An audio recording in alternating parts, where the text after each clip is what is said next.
everybody. Happy Wednesday.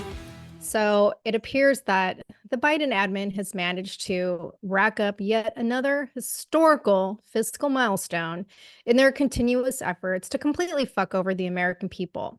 So, according to the House Budget Committee, as of yesterday, our national debt has now reached $35 trillion. Now, Stephanie, back in January, it was 34 trillion. So we've gone up $1 trillion in like 6 months. And to put that in context, if you take into account the approximate number of adult citizens in the United States, which is around like 258.3 billion, that would be a debt of 104,000 per person, which is twice as much as many Americans make in a year. Like, is that insane? That's totally insane. And again, like this is one of the top things that happens or has happened historically to empires that fall is they rack up this debt. But that's crazy that that amount has been racked up in 6 months. Yeah. Really. And yet, and if we have an administration that just wants to keep spending like left and right, they're racking up debt, especially when it comes to these like crazy left climate change initiatives. And I'm gonna have to apologize up front because I am on my third cup of coffee and I should know better than to have 3 cups when we start recording because I get ahead of myself. But this past week, US Secretary or Treasury Secretary Janet Yellen was in Brazil, and she was there to discuss the Biden Harris administration's international climate, nature, and biodiversity agenda. And she gave a speech on Saturday where she was addressing our federal government's commitment to achieving net zero carbon emissions. And she talked about this need for a $78 trillion, 78 trillion, yes, trillion dollars worth of financing through 2050. And this comes directly from the U.S. Department of Treasury website on July 27th. It says, quote, the transition will require no less than $3 trillion in new capital from many sources each year between now and 2050, end quote.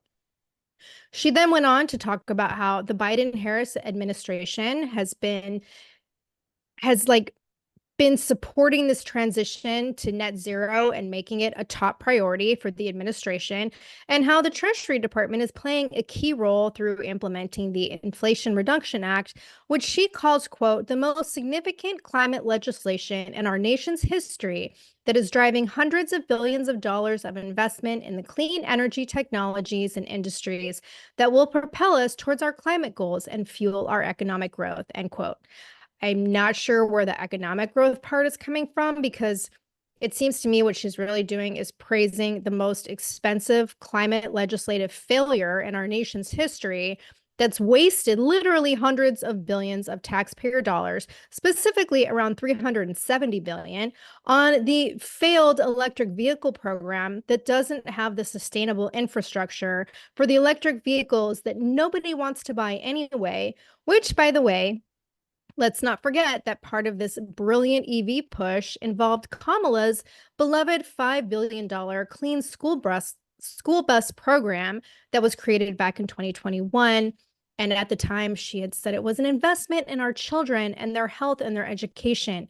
And this has proven to be a completely epic failure, with less than 7% of school districts involved in the program actually switching to electric vehicles.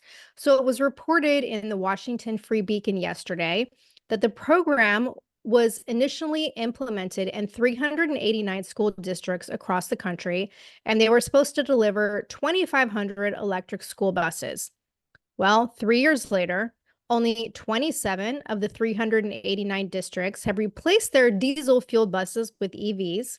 And the article states, quote, collectively, those districts have deployed a total of 60 battery electric or low emissions propane fueled school buses, and 55 additional districts have pulled out of the program, citing a variety of technological and infrastructure concerns, end quote.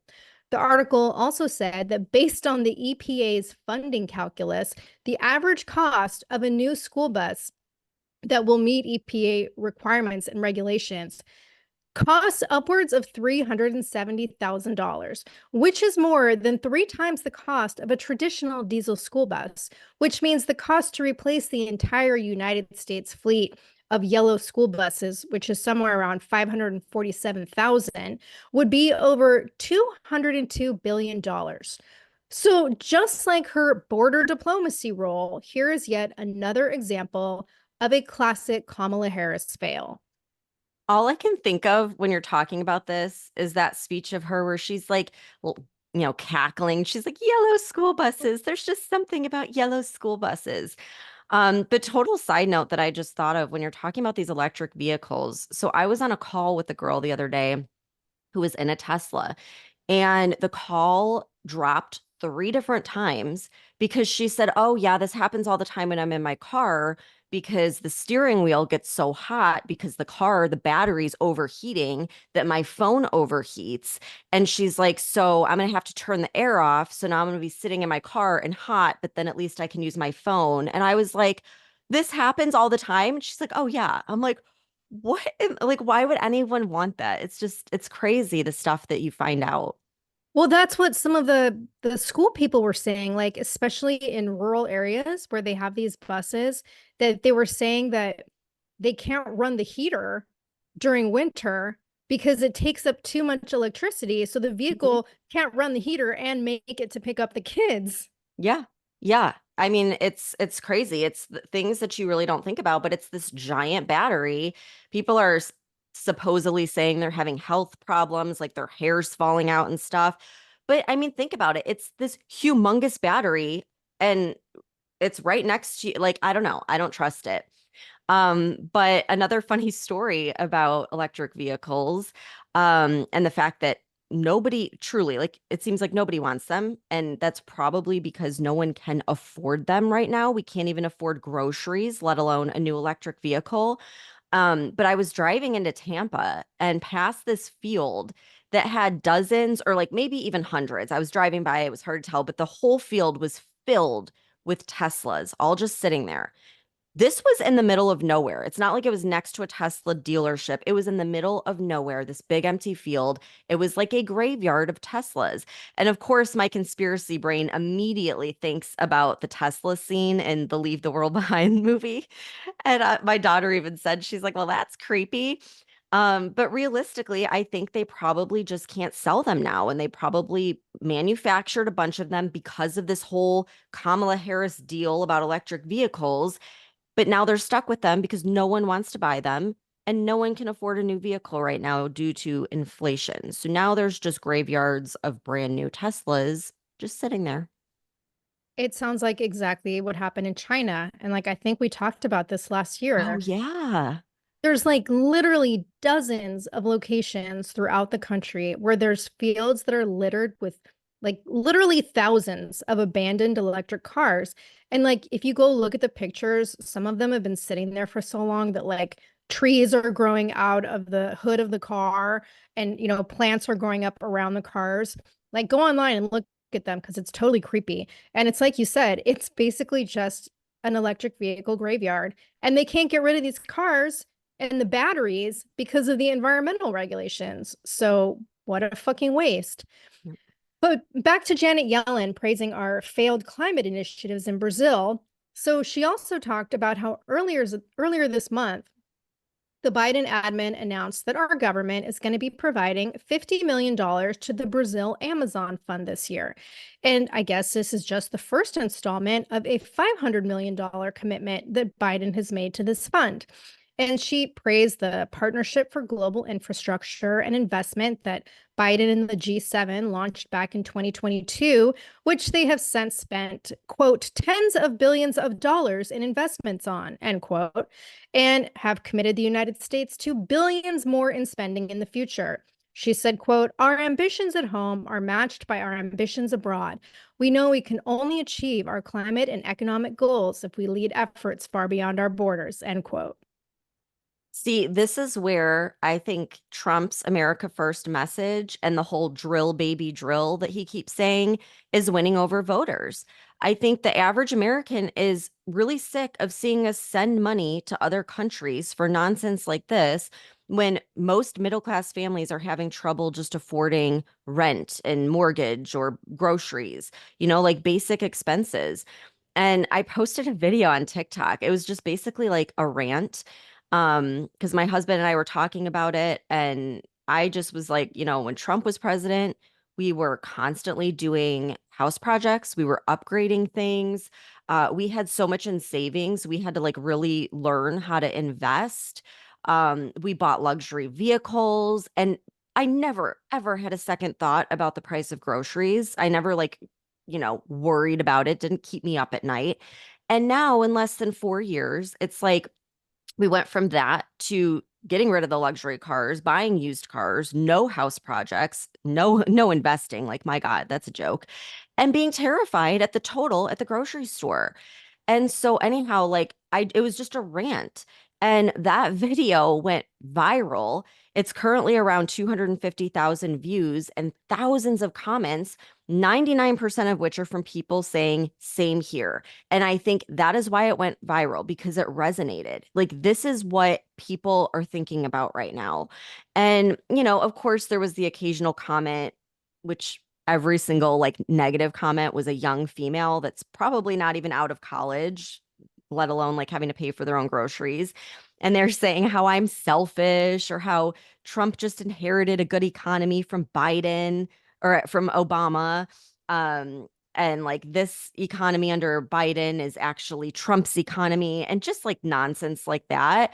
But then you would have dozens and dozens of people chiming in and telling those people like this is not the case. Life was absolutely better under Trump. So I think this is what most people are facing, and this climate EV nonsense is pissing people off at this point. I know it's pissing me off. So I think that the more that Biden and Harris keep spending right before the election, the more votes that's going to be securing for Trump. That's my take on it. I hope you're right, because as much as people are obviously feeling the effects of inflation and Bidenomics, I still think a lot of Americans don't fully understand the severity of basically what is going to be unavoidable consequences of having national debt on this unprecedented scale. It's literally not sustainable. It's going to catch up with us. We're already seeing how this is impacting the foreign market, the decline of the dollar, building up of BRICS. Like, I don't think that's going to go away. And the fallout from all of this is going to be on American families. And yet we have an administration that just keeps spending and sending more and more money overseas instead of investing in America. On Monday, the Pentagon announced another $1.7 billion in more military assistance to Ukraine, to include missiles, ammunition, and anti-tank weapons. And according to the Pentagon, Stephanie, this blew my mind. This is the 62nd drawdown of military equipment for Ukraine authorized by Biden. I was going to say this is becoming like a weekly thing, because wasn't it just a week ago that he announced like 35 million or something? It's like every week. Yeah, it's insane. And like, this new package includes 200 million authorized under the Presidential Drawdown Authority, which means that the weapons are being taken from our US stockpiles. So far, we have spent more than 55.4 billion in military aid to Ukraine since the start of the war in February of 22. We continue to send more and more weapons from our stockpiles while we're on the verge of war on multiple fronts. And this was especially concerning to me after reading an article in Business Insider that came out yesterday that was reporting on the most recent analysis of U.S. national defense. It was published by the Commission of the National Defense Strategy, which is a bipartisan committee that was appointed by Congress to do this study. And the commission presented their findings to Congress yesterday. And as we've been saying for the last couple of years, they are basically like urgently warning that the United States is unprepared for a sustained conflict with Russia or China. They said we are facing, quote, the most challenging and most dangerous international security environment since World War II, end quote. The report specifically addressed our ammunition stockpiles, and it said the Pentagon could deplete our munitions within 3 to 4 weeks. And some important munitions, like anti-ship missiles, could last just a mere few days. And according to the commission, the United States doesn't have the capacity to meet national needs, like our own country's needs in peacetime, much less if there's a war. And the report stated, quote, U.S. industrial production is grossly inadequate to provide the equipment, technology, and munitions needed today, let alone given the demands of great power conflict, end quote. The article continues and talks about how the review further stressed that the United States public is largely unaware of the threats to our country and its allies, and that most Americans don't understand how major war stands to affect every aspect of our lives, from water and power supplies to internet services. And like, I do not support the military industrial complex, but I do support protecting our own fucking country and our own borders. And I do think as I've said many, many times, our military is weak as fuck. We're focusing on all the wrong things. We're focusing on what the military industrial complex wants to send all our money to foreign fucking countries. But I find this terrifying, Stephanie, that like we are so woefully unprepared, and yet we are currently in the middle of multiple conflicts going on, and we continue to just send money to other countries and do nothing to protect ourselves. I know. And I don't know how they can say all of that, but then keep sending money everywhere else. Like, where's the miscommunication, or is this intentional? Because again, I think Biden's compromised. But yeah, like you're right, it's on multiple fronts. It's not just Ukraine that we're funding. And now things are heating up even more in the Middle East after Hezbollah attacked a field that killed 12 children inside Israel. So, of course, Israel retaliated with a strike in Beirut, which is the capital of Lebanon. So, they said that the strike was targeting the Hezbollah commander that was responsible for the strike on Israel. But the fear, of course, now is that it's going to lead to a wider regional war now that Lebanon is involved. And then, that could then involve Iran. And then next thing you know, the US. And so we have from the US State Department spokesman Vedant Pate, he said, quote, "Our support for Israel's security is ironclad and it's unwavering, especially as it defends itself against Iran-backed threats, including threats from Hezbollah," unquote. Now, Kamala chimed in and did say that Israel has a right to defend itself, which that brings up so many questions. Like, I'm still wondering, when are the pro-Hamas people going to turn against her? Um, so she has that to worry about. But more importantly, can she handle a war? I mean, obviously not. It's like after Netanyahu's visit, she made this statement and she said that she supports a ceasefire with a two-state solution. So either she doesn't know or she's avoiding the fact that Hamas and Palestinians absolutely will not agree to a two-state solution. Like, we've talked about this in depth on the podcast, how many times Israel has tried, and they're just not willing. So either she's playing ignorant for the sake of the pro-Hamas voters, or she's just a fucking idiot. But again, when we look at substance, there's nothing there beyond her cackle and this new brat summer surface level facade she's putting on.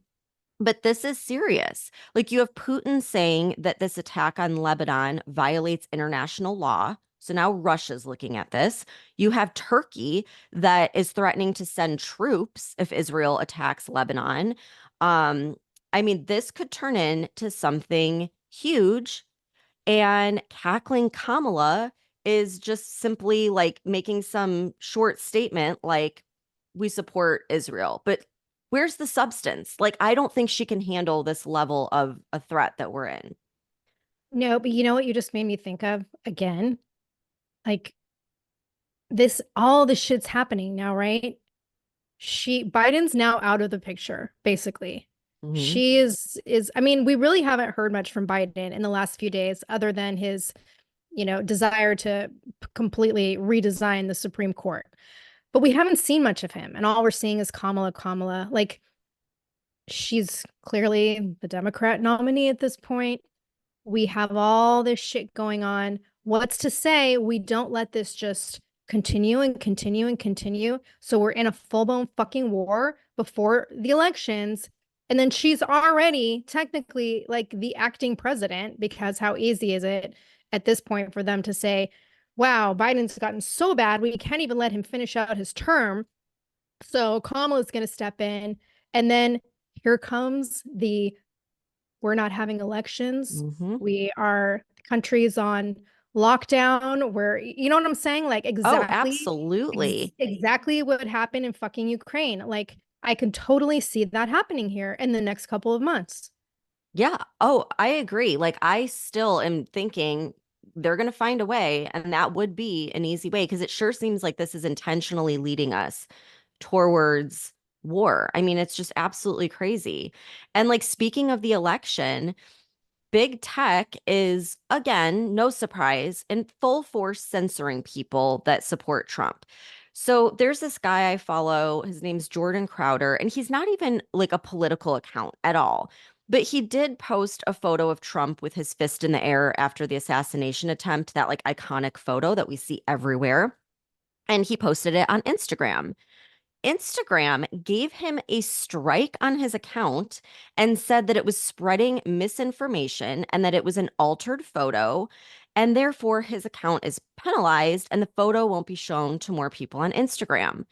And I mean, my this is an iconic photo. It's been on every news platform. It's posted all across the internet. It's absolutely a real photo. People like myself saw it unfold live, yet they're censoring it and saying it's misinformation. And then on top of that, you have Elon Musk that showed a screenshot of the Google search engine censoring Donald Trump as a search option. So, like, you know how when you go to type in like Trump and you're typing in like, Donald TR, and then it'll like give you suggestions. Instead of pulling up Trump, it gave options for Donald Duck and Donald Reagan.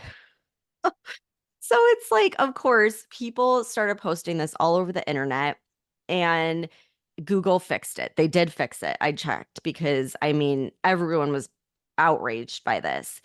But then Elon Musk continued to call out the MSM on X, and he reposted this compilation video of like all these mainstream media outlets parroting the same exact script, which we've done a lot of those types of videos. And he wrote, quote, "They should mix up the propaganda more. This is way too obvious," end quote. Like he's just calling it out. And that's the thing, though. It's been obvious. It's been obvious for years, and they don't even try to hide it anymore. They're pushing propaganda, they're censoring the right. They don't try to hide it. They keep doing it. And why? Because no one is stopping them. No one's holding them accountable. So aside from a billionaire buying Twitter, it just continues and there's no accountability as usual. Yeah. And like not only was Google censoring searches of Trump, but it was apparently also redirecting people to news articles that were favoring or praising Kamala. Like this is beyond propaganda. This is 100% an election interference. And I want to point out the absurdity of the excuse that was given by Google for Trump not showing up in these queries in the search function, because they said it was a company safeguard that prevents autocomplete from appearing on searches involving political violence. So yesterday, Google went on X and they posted, quote, "After the horrific events in Butler, PA, those predicted queries should have appeared but didn't. Once the issue was flagged, we started working on improvements and they're already rolling out," end quote. So like you said, it's been fixed, right? But they also blamed the issue on a software bug, which they said spanned the political spectrum and also affected searches for past presidents like Obama. Google stated, quote, "While our systems work very well most of the time, you can find predictions that may be unexpected or imperfect and bugs will occur." Like, Stephanie, isn't it interesting that these quote bugs didn't occur until Kamala like became the elected Democrat nominee? Because I don't know about you, but I don't recall anyone pointing out that Trump's assassination attempt was being censored on social media for the first week after it happened. Like this did not start occurring until the MSM began pushing Kamala as the candidate. And I also want to point out that if it was a bug, as Google stated, why the fuck were Meta and Facebook users, which is a completely different platform, having similar problems? Like there were AI chatbots refusing to answer questions about Trump's shooting on Meta. Facebook was stopping people from sharing that iconic photo of Trump and flagging it as altered, like very similar to what you described with Instagram. And again, Meta and Google are separate companies. And didn't we just have Mark Zuckerberg come out and say He wasn't going to Mm-hmm. have Yep. any political influence on his platform. Yet Meta gives a similar excuse to Google, and they blame the problem on a bug. And they posted, quote, our systems were working to protect the importance and gravity of this event. And while neither was the result of bias, it was unfortunate. And we understand why it could leave people with that impression, end quote. Like, no, that was not unfortunate. That was purposeful. And I'm sorry, but anyone who doesn't see that the media is once again censoring content that doesn't go with the left's narrative is a fucking idiot. Yeah, I know. And it's like, are we supposed to ignore the last, what has it been, 8 years that people have been censored on the right? Like, it still blows my mind that I can't post anything on social media that says the word election or voting without getting a label slapped on it or the post just being taken down completely. It's like we're supposed to have free and fair elections in this country, but when we as American citizens post something, we get in trouble. We're not allowed to talk about it. And we sure as hell can't question it or we'll get our accounts banned. It's just insane. There's something so very fucking wrong that you can post basically child porn on the internet. Hmm. But Yep. when we post videos, you have to make up words or play word games and not say the certain words that are going to get your content banned, and they're words related to well-known facts. Hmm. It's just fucking insane to me. Oh, I know. It's crazy. And like speaking of social media, I want to just do a quick follow up on our last episode because it turns out there actually is proof that Kamala's sudden rise to fame on TikTok and Instagram is because she's paying for it, which I fucking called it. I knew it. So Laura Loomer posted this and then Trump reposted it and it's going all over the internet. But she says in the post, exposed support for Kamala Harris on TikTok and Instagram is fake and paid for. The social media support for Kamala Harris is paid for astroturfing. Kamala Harris's at Kamala HQ presidential campaign appears to be paying for social media influencers to post videos and post in support of her, which is further evidence that her online social media support is fake and paid for. I discovered that a company by the name of Launch Viral is running advertisements for social media influencers who are interested in doing paid posts. So I freaking knew it. And just along the same lines as this, I don't know if you saw, but there were like two rallies that Harris did. So there was one in Pennsylvania that like 60 people showed up to, and apparently she like left early or whatever because there was only 60 people. But then the one in Atlanta, it was like this big stadium and there were all these people and it looked like a freaking Trump rally.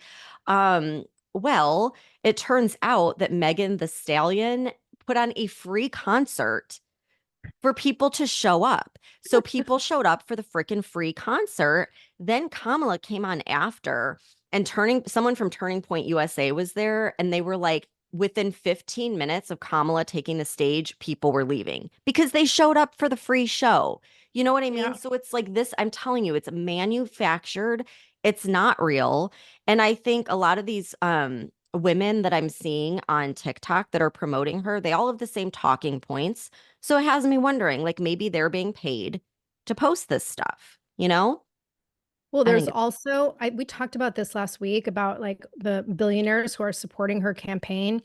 And I guess now there's a movement to like it's called hashtag cancel Netflix because Reed Hastings, the founder of Netflix or whatever, or the chairman, he donated 7 million to her campaign. So like people are pissed, and now there's this like whole movement to cancel Netflix, which I well, enjoy Netflix, but I'm on board with that.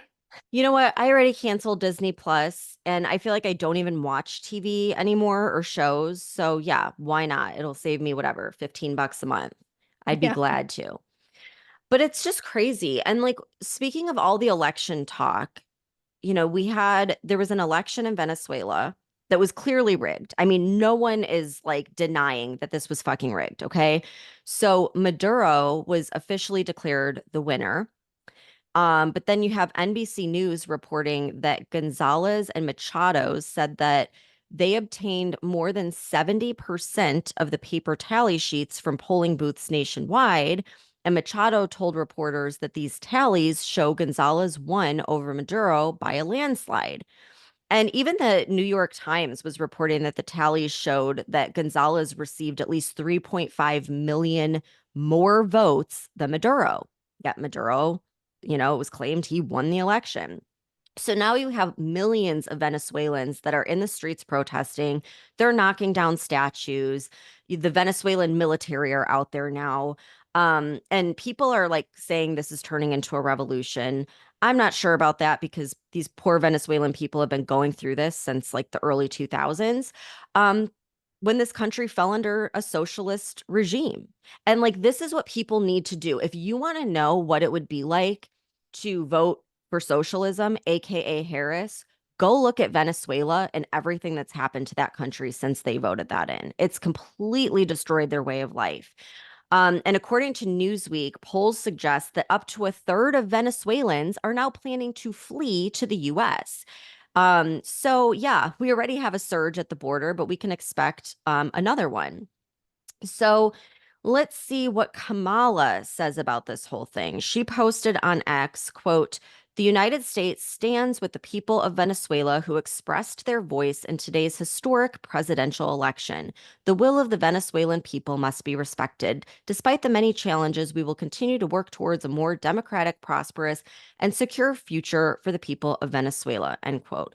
What a fucking word salad. Um, and the Venezuela, like there's people that fled from Venezuela that are posting her reaction on TikTok and they're just livid. I'm sorry, but what is she planning to do to work towards a more democratic, prosperous, and secure future for the people of Venezuela? Are like We don't know. We don't know because she never has a solution. She has no policies. There's people that are saying, and go, everyone listening should go do this. Okay, you know how if you go to Trump's website, it's Project 47. There's 47 things he's going to do immediately, policy wise. You go to Kamala's website, there's not one freaking policy. Not one policy listed. All it is donation. She stands for nothing. She gives a word salad like KJP. Um, and it's like, I'm sorry. It just, I feel like reading that, she's saying that this election was the will of the people. It wasn't. Like their vote isn't counting. And yet she doesn't come out and say that. Like it's just, it sounds almost like she's saying, okay, Maduro won. Like we have to respect that. Right? it's not like Venezuela is its own fucking country. Like Yeah. what are we going to do? I mean, other than what we do traditionally, which is impact, foreign elections through CIA election interference, which we more than likely did with this fucking election. But my point is like, what are we going to do to fix it? Like, what a stupid fucking comment. Well, and what has she done in the past? She was the border czar that was supposed to look at the root causes. And guess what? Venezuela, that was one of the countries she was supposed to fix the root causes for. Oh, and so is Guatemala. And guess what? They're now saying that Harris and Biden are human traffickers. So we now slap sanctions on them. Like the whole thing is a joke. And so she posts that. And I mean, I took it as that she's like basically trying to act like this was a free and fair election and the will of the people. But then you have our Secretary of State, Antony Blinken, that says, quote, "We have serious concerns that the result announced does not reflect the will or votes of the Venezuelan people. It's critical that every vote be counted fairly and transparently, that the electoral authorities immediately share information with the opposition and independent observers without delay, and that the electoral authorities publish the tabulation of votes. The international community is watching this very closely and will respond accordingly," end quote. So I feel like he basically just said the exact opposite of her, that this was not the will of the people. So it's like they can't even get their own stories straight. And I just feel like it's another example of Kamala not knowing what the hell is going on in the world, like literally not knowing. And it's so maddening. It's like we saw what happened in France to prevent the right from winning the election there. Now you have this fraudulent election in Venezuela. And it just makes me think, like, is this all just some big preview of what we're going to face here in November? You know? Oh, absolutely. Yeah. Again, it's like the foreshadowing and conditioning. This is Mhm. exactly what's going to fucking happen here. It's going to be a complete shit show. And like, speaking of shit shows, I have to bring this up because I am having so much trouble understanding men in our country. Like, what the fuck is going on? So, you know how we talked about, that Karens for Kamala group basically last week, white women for Yep. Kamala, whatever the fuck it's called? Well, there's apparently another group called White Dudes for Harris, and they had a 3.5 hour virtual call earlier this week with over 190,000 participants. And they raised like over 4 million for Kamala's campaign. And the call was joined by major politicians like, Pete Buttigieg, Governor Tim Walz, J.B. Pritzker, Roy Cooper, all, governors from different states. Celebrities included Lance Bass, actors like Jeff Bridges, Mark Hamill, Sean Astin, Bradley Whitford, Joseph Gordon-Levitt. Like Stephanie, almost 200,000 men virtue signaling on a fucking Zoom call. Like, I am at a loss. I know this is what happens when you destroy masculinity, it's like, and it's Trump derangement syndrome. Like, I really don't think any of these people are showing up because of Kamala. Like, no one's paid any attention to her in the past 4 years. They're doing it because they hate Trump. It's Trump derangement syndrome. That's my guess. Yeah, I guess like Jeff Bridges made some comment like it would be so cool to have a woman president or something stupid like that.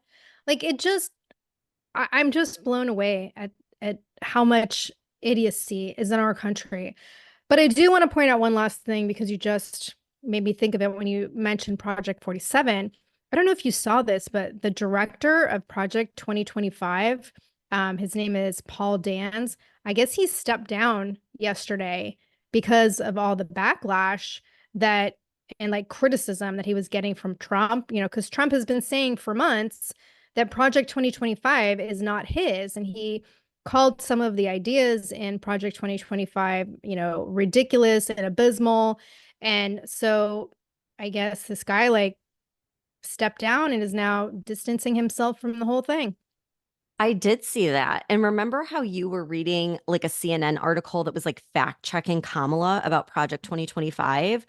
Well, turns out they're not doing that because it was the right thing to do. They're doing that because the Trump campaign is now suing anyone that continues to claim that Project 2025 is Trump's because it's clearly not. It's been proven. He's come out to say it. So they're suing for like libel or whatever it is. So I think that's why there's fact checks now. Well, it's interesting you say that because this information was also in a CNN article, and it says, quote, Vice President Kamala Harris's campaign made clear Tuesday that the change of leadership will not stop its efforts to share Project 2025's contents to voters. Harris has made criticizing Project 2025 a centerpiece of her early campaign for the presidency, picking up right where President Joe Biden left off. She Hmm. says, quote, Project 2025 is on the ballot because Donald Trump is on the ballot. Yeah, Or she that's what is her flat out campaign manager said. lying. She's flat out lying. Everything she says is about Project 2025, which isn't Trump's. She says he wants to get rid of Social Security, Medicare, and Medicaid, which that's false. That's been fact checked. Um, shoot, what was the other thing? Oh, now she's saying like the states that are have restrictions on abortion, she's calling it Trump's abortion ban. He had nothing to do, like this Yeah. happened after he was long out of office. Like she's flat out lying, but there's stupid people out there that hear it and internalize it and they're told to hate Trump and so they do. And there's no accountability for the fucking lies. No. I know. It's absolutely insane. So yeah, like it's just going to be a shit show. I just wish we could fast forward because it's driving me insane. Um We'll keep everyone updated though on like what all happens and especially with these wars and what's happening, like things are escalating. So we'll stay on top of it and keep you all posted. Keep leaving us reviews. It's working. We're offsetting the left reviews. So if you can go on Apple Podcasts and leave one, we would really, really appreciate it. And we'll see you back here next time. Thanks for tuning in.